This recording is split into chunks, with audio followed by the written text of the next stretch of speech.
మనకు ఆస్తులు ఇవ్వడానికి రాలేదు, మనకు చర్చిలు కట్టడానికి రాలేదు, మన అవసరతలు తీర్చడానికి రాలేదు. కానీ నశించిన దాన్ని వెతికి రక్షించడానికి ఈ లోకానికి క్రీస్తు వచ్చాడు. అనగాం పట్టణంలో ఏర్పాటు చేయబడిన బ్లేస్ చాలా బలపరచబడ్డాం. తన ఆత్మలు ఎలా సంపాదించాలి, మన సంఘాన్ని ఎలా ఇంటి ముందుకు తీసుకెళ్ళాలని చాలా విషయాలు నేర్చుకోగలిగాం. మన పరిచర్యలు కూడా దేవుడే సామర్థ్యం ఇచ్చి మనం చేయలేని గొప్ప కార్యాలు మన ద్వారా దేవుడు చేపిస్తాడని చాలా బాగా చెప్పారు. ఎవరు అసలైన దైవజనుడో మీకు చెప్తాను వినండి. If a pastor or a prophet shows himself before you and tells what I can do for you, is not a man of God. మరి ఒక దైవజనుడు గాని ఒక ప్రవక్త గాని వచ్చిన ప్రజల ముందు లేదా వ్యక్తుల ముందు నిలబడి నేను నీ కొరకు ఏ విధంగా సహాయపడగలనో, నేను ఏం చేయగలనని తన సామర్థ్యాన్ని చూపించుకొని ప్రదర్శించుకునే వ్యక్తి దైవజనుడు కాదు.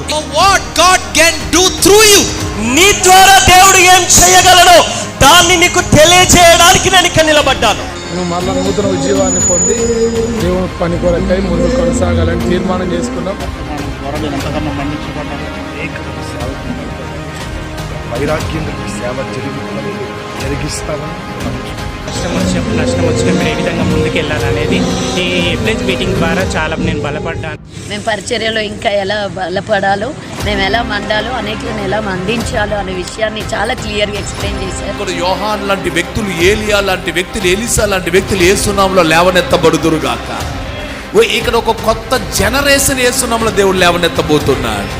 ఎబ్లేజులో ఒక తీవ్రమైన మంటను దేవుడు రగిలించబోతున్నాడు. మంచి మెసేజెస్ చాలా రివైవ్ తీసుకొచ్చాయి.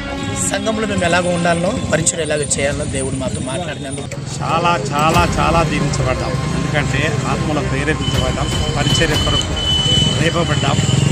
ఆ వాక్యములో పుచ్చుకుంది చచ్చిపడిన మా జీవితాలు మరొకసారి మంట రేపడానికి రేపించారు. నిజంగా ఇది ఒక ఆశీర్వాదకరమైనటువంటి మీటింగు.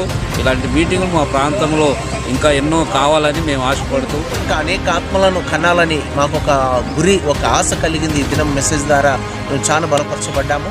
మరియు ఇంకా భారం కలిగి ముందుకు కొనసాగాలని ఆశ కలిగింది. మీటింగ్ చాలా దిగ్విజయంగా జరిగింది.